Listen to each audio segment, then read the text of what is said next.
Hello, hello. எங்கே madam இருக்கும்? South central resto அப்படின்னு ஒரு போட்டு அந்த கார்டை காமிய.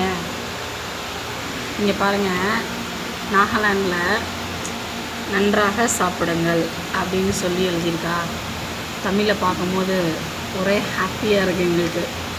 இங்கே வந்து நம்மளோட தோசை, இட்லி ஐட்டம்ஸ் இதெல்லாம் சவுத் இண்டியன் ஃபுட்டு சரிங்களா, எல்லாமே இருக்குது. அண்டு நீங்கள் அங்கே பார்த்தீங்கன்னா தெரியுதான்னு தெரில, நம்ம சென்னை சென்ட்ரல் ஸ்டேஷன் இந்த மாதிரி தமிழ்நாட்டில் இருக்க மெயினான பிளேஸ் எல்லாம் இங்கே வச்சுருக்காங்க. இது வந்து நம்ம தமிழ்நாடு ஹோட்டல். ஓகே, ஓனர் வந்து தமிழ்நாடு. ஓனர் வந்து தமிழ்நாடு. ஓகே, இப்போ இங்கே என்ன சாப்பிட வந்திருக்கோம்? சிக்கன் பிரியாணி. அதானே, ஆனால் அது நம்ம டேஸ்ட்டில் இருக்குமா? இருக்கும்னு நம்புகிறோம். இதோட ஃபுல் வீடியோ வந்து வீடியோவாக அப்லோட் பண்ணியிருக்கோம், அதில் பார்த்துக்கோங்க.